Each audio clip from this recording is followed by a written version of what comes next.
بسم اللہ الرحمن الرحیم۔ مدنیت اسلام، اس نظم کو ہم سمجھنے کی کوشش کر رہے ہیں ضرب کلیم سے نمبر 48 علامہ اقبال رحمۃ اللہ علیہ کی۔ میں نے 2 پارٹ چھوٹے چھوٹے اپلوڈ کیے، اس میں آپ انشاءاللہ اس کو کمپلیٹ کرتے ہیں۔ پہلے جو 2 پارٹس ہیں اس میں نے آپ کے سامنے یہ رکھا، دی وے آف اسلام، رائٹ، یہ ٹائٹل ہے نظم کا، دی وے آف اسلام۔ تو جیسے میں نے کہا تھا، اور اب میں اس میں پڑھوں گا اس والے پارٹ میں، کہ اس نظم کے اندر اقبال نے وہ مسلمان جو اسلام کے راستے کے اوپر چلتے ہوئے اپنی پوری زندگی گزار دیتا ہے، تو وہ پھر اس کی کیا کریکٹرسٹکس بن جاتی ہیں، کیا خصوصیات اس کے اندر ہوتی ہیں، وہ بتا رہے ہیں۔ تو یہ نظم ہمیں اس کے بارے میں بتاتی ہے، لیکن ہمارے لیے دی وے آف اسلام، کہ اسلام کا راستہ کون سا ہے، یہ سمجھنا بہت ضروری تھا، میرے لیے بھی ہے اور ہم سب کے لیے ہونا چاہیے۔ اس کو میں نے کوشش کی سمجھنے کی، میں نے آپ کو مثالیں دیں کہ انسان، ہم جو مسلمان ہیں، ہم اپنی جو ہوتی ہیں اوپینینز کو ہم اپنا اسلام کہتے ہیں، ٹھیک ہے، ہم ہر کوئی اپنی اپنی اوپینین کے مطابق عمل کرتا ہے، ساری ٹھیک ہیں۔ پھر اوپینینز کے بعد یہ ہوتا ہے کہ پھر ہماری ڈیوائیڈڈ بھی ہیں، ہم لوگ سیکٹس کے اندر ڈیوائیڈڈ ہیں، لوگ جو گروپس ہوتے ہیں وہ اپنی اوپینینز کو کریکٹ سمجھتے ہیں۔ اس کے بعد جو ہے وہ میں نے کہا کہ اس ایج کی ڈیفینیشنز آ گئی ہیں، اس کی طرف بھی لوگ جھکتے ہیں، ان ڈیفینیشنز کی طرف بھی، کہ شاید یہ صحیح ہیں۔ تو یہ سارے، ان سب کو میں نے رستے کہا، ٹھیک ہے۔ اور اب ہونا یوں ہے کہ انہی رستوں میں سے، یہ جو سارے انسانی رستے ہیں، انہی رستوں میں سے اللہ تعالیٰ نے کچھ رستوں کو چن لینا ہے، اگین کچھ انسانوں کو چن لینا ہے۔ اللہ کرے سب کے ساتھ اللہ ہماری مغفرت کرے، اور اپنے قرب کے لیے، اپنے ویز آف اسینٹ جو کہا میں نے، قرآن کی سورہ نمبر 70 آیہ نمبر 3 کا حوالہ دیا، ٹھیک ہے۔ تو پھر یہ ہے کہ اب یہ سارے رستے ہیں، رائٹ، تو جو ہمارے لیے پھر ایکچوئل دی وے آف اسلام کیا تھا، وہ میں نے آپ کو بتایا کہ وہ اتباع رسول صلی اللہ علیہ وآلہ وسلم سے آتا ہے۔ اتباع ورڈ کو ہم نے سمجھنے کی کوشش کی، میں نے اپنے لیے اس پہ ایکچولی بہت ایفرٹ کیا اس کو سمجھنے کی۔ تو جو مجھے سمجھ آئی ہے وہ یوں ہے کہ ایک اسلام جو ہے وہ ایک مسلمان کی زندگی میں، وہ بھی بالکل 2 ادوار میں ہوتا ہے۔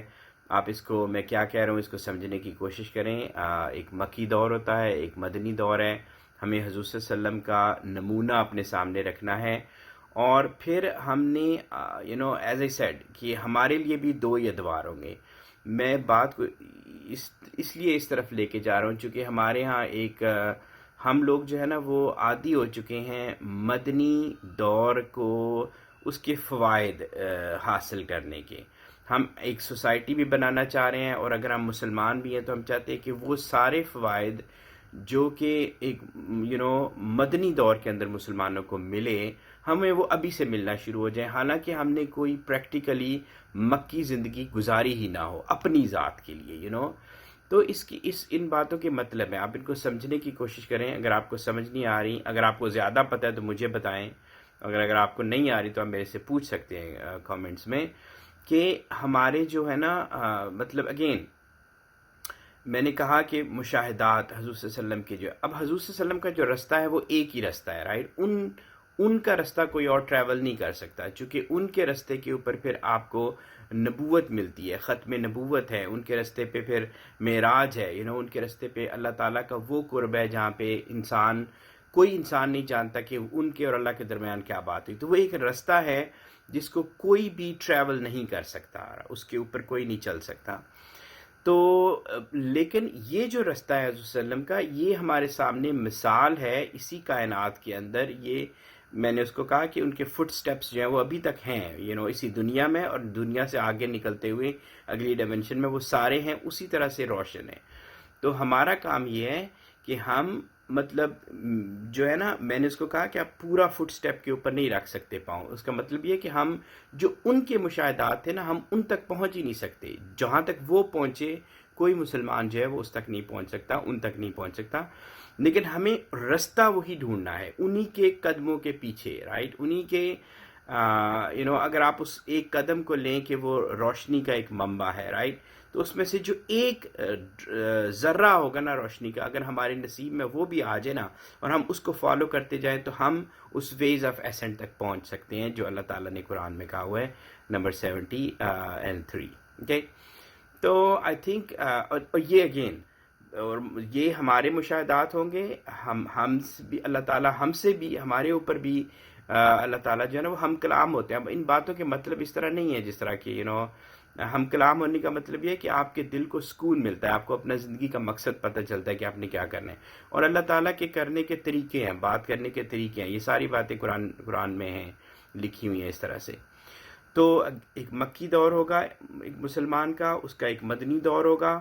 مکی دور میں اس کے اور مشاہدات ہوں گے، وہ اور طرح سے چیزوں کو اپنے معاشرے کو لے گا، وہ اللہ کی طرف بھاگے گا اپنی ان چیزوں کو سمجھنے کے لیے. اللہ تعالیٰ کی طرف جتنی اس کی سینسیئرٹی ہوگی اس کو آگے سے اللہ تعالیٰ جواب دیں گے، وہ جواب کو لے کے پھر اپنی ایک مدنی زندگی شروع کرے گا. ٹھیک ہے، تو یہ کائنڈ آف میرا وہ اس میں ہے مائی انڈرسٹینڈنگ. تو یہ ہے اسلام کا رستہ. میرے سامنے تو یہی ایک رستہ ہے. اگر آپ یہ سمجھتے ہیں یا کوئی یہ سمجھتا ہے کہ ہم فوائد حاصل کرنا شروع کر دیں اور ہم مکی دور تو گزاریں ہی نہ، سو یوں جو ہے نا کوئی نہ انسان میں تبدیلی آنی ہے مسلمان میں، اور نہ معاشرے میں تبدیلی آنی ہے. That's my point. تو اب بتاؤں تجھ کو مسلمان کی زندگی کیا ہے. یہ ہے نہایت اندیشہ و کمال جنوں. کہ ایسا مسلمان جو اس رستے پہ چل چکا ہوگا دی وے آف اسلام پہ، تو اس کی زندگی نہایت اندیشہ. اندیشے کیا ہوتے ہیں کہ ہمیں جو آگے ہمارے آنا ہوتا ہے نا اس کا خوف ہوتا ہے، نہ جو چیز ہم نے دیکھی نہ ہو جو آگے آنے والی ہو، تو اس کے بارے میں ہم اندیشوں میں مبتلا ہوتے ہیں. اور ہم جس دور میں رہ رہے ہیں، ہمارے ذہنوں میں اس وقت بہت زیادہ اندیشے ہیں، انسانی ذہنوں میں بھی اور پھر ہمارے معاشرے کے ذہنوں میں بھی. اور یہ ایسے ہی ہے جیسے کہ اسماگ پڑتی ہے لاہور میں، اس طرح کے اندیشے ہیں. لیکن یہ مسلمان جو ہے نا اس کو پھر اس اسماگ کے اندر سے اس کے لیے صرف وہی اندیشے امپورٹنٹ ہوتے ہیں، وہی اندیشے اس کو نظر آتے ہیں جن میں ہم ایک سفر میں ہیں، رائٹ. اور یہ دنیا اور کائنات آگے والی یہ ملی ہوئی ہے آپس میں، یہ ایک ہی رستہ ہے. تو اس کو وہ اندیشہ جو ایک اس کی اپنی ذات کو یا اس کے جاننے والوں کو، باقی مسلمانوں کو، سارے انسانوں کو، ایسا کوئی اندیشہ جو آگے جا کے سب کو نقصان پہنچا سکے، تو اس کو وہ نظر آتا ہے کہ یہ بات جو ہے نا دس مسٹ بی کریکٹڈ. تو اس کے لیے اندیشے صرف وہی چمکتے ہیں، اس کو وہی اندیشے نظر آتے ہیں جو کہ دور دور کے اندیشے ہوں، ایٹرنل، جن سے ہمارے لیے مسائل پیدا ہو سکتے ہوں. تو یہ وہ بن جاتا ہے نہایت اندیشہ. وقت کمال جنوں. کمال جنوں یہ ہے کہ اللہ تعالیٰ نے ہمیں جتنی بھی حواس دیے ہیں، حواس خمسہ کہہ لیں، ہمارا ذہن، ہمارا انٹلیکٹ، جو بھی اللہ نے ہمیں نعمت دی ہے نا، ہم اس کو پرفیکشن کے ساتھ استعمال کرنا شروع کر دیں. میں نے پہلے مثالیں دی ہوئی ہیں مجنون کی، لیکن مجنون کے کیس میں یہ سارے حواس جو ہے وہ سپریس ہو جاتے ہیں، اس کی خواہش، اس کی طلب جو ہے وہ آگے بڑھ جاتی ہے. لیکن اس کیس میں، اس ایسے مسلمان کے کیس میں، سارے حواس جو ہیں وہ شارپنڈ ہو جاتے ہیں. ٹھیک ہے، شارپ اور فوکس ہو کے وہ اس رستے پہ چلتا ہے. پھر طلوع ہے صفت آفتاب اس کا غرور، یہ گانا و مثال زمانہ گو نگوں. تو جس طرح سے سورج ہے یہ طلوع اور غروب ہوتا ہے. یہ سورج اپنی جگہ پہ ہی رہتا ہے، نہ یہ طلوع ہوتا ہے نہ یہ غروب ہوتا ہے. ٹھیک ہے، یہ زمین کی حرکت ہے، اسی کی وجہ سے روشنی آتی ہے، اسی کی وجہ سے دن اور رات کا آنا. تو مسلمان بھی جو ہے نا، آپ نے مطلب اس کا یہ ہے کہ کبھی بھی وہ یوں نہیں ہوتا کہ وہ پریشان ہو جائے یا دکھی ہو جائے یا غائب ہو جائے یا اس پہ کوئی آ جائے، کیونکہ وہ ہمیشہ وہاں رہتا ہے. ٹھیک ہے، اور یہ گانا اور مثال زمانہ گو نگوں. اور وہ جو ہے میں اس کو یوں کہوں گا کہ وہ مسلمان جو ہے نا وہ پھر جب وہ کھلتا ہے، رائٹ، تو وہ لیئرز میں کھلے گا. اس کے اندر اللہ تعالیٰ، جس طرح یہ کائنات لیئرڈ ہے، یہ نا ایک لیئرڈ سٹرکچر ہے، اس کے اندر راز ہیں، خوبصورتی ہے. ایک لیئر، پھر اگلی لیئر پرت کھلے گی، پھر یہاں ہم یہ دیکھیں گے یہ سارے. تو بالکل وہ مسلمان بھی جو ہے نا وہ اپنے دور میں اپنے دوست انسانوں کے اوپر اور پھر آگے بھی وہ لیئر کی فارم میں ابھرے گا. اس کے اپنے اوپر بھی وہ ایسے ہی آشکار ہوگا، وہ پرت در پرت اس کے اوپر اپنا آپ کھلنا شروع ہوگا. تو نہ اس میں عصر رواں کی حیا سے بیزاری، نہ اس میں عہد کہن کے فسانہ و افسوں. تو عصر رواں یہ کرنٹ ایج کا کریکٹر آ گیا، یہ اسی کو ہم ڈیفائن کر رہے ہیں، سمجھنے کی کوشش. حیا سے بیزاری از ون کریکٹر، کہ جو آج تک جو ہیں وہ ماڈسٹی، حیا، شرم، یہ جو چیزیں ہوتی تھی نا، یہ ختم ہو چکی ہیں، لٹرلی ختم ہو چکی ہیں. تو ایسا مسلمان جو ہے نا وہ مطلب کبھی بھی شائع نہیں ہوگا ان ٹرمز کو یوز کرنے سے، بلکہ وہ اگر 10 لوگوں میں کھڑا ہے تو وہ ان کو کانفیڈنٹلی وہ ان کو ڈیفینڈ کرنے کے قابل ہوگا، ہر بات کو ڈیفینڈ کرنے کے قابل ہوگا، اور نہ اس میں عہد کہن کے فسانہ افسوں. لیکن اس کا یہ مطلب نہیں ہے کہ وہ اپنی پرانی جو ہے ہسٹری لے کے تو اس کے وہ قصے سناتا رہے. تاریخ کا اور پرپز ہے، اس کا یہ پرپز نہیں ہے جس مقصد کے لیے ہم نے بنائی ہوئی ہے. حقائق ابدی پر اساس ہے اس کی، یہ زندگی ہے نہیں ہے طلسم افلاطون. تو ایسے مسلمان کی جو بیس ہوگی نا، جہاں سے وہ بول رہا ہوگا، جہاں سے وہ کنیکٹ ہوگا، وہ ابدی ایٹرنل اس کے حقائق، وہ ان فیکٹس کے اوپر بات کرے گا جو کہ ایٹرنل ہوں، ان کی بات پہ وہ بنیاد بنائے گا اپنی بات کو.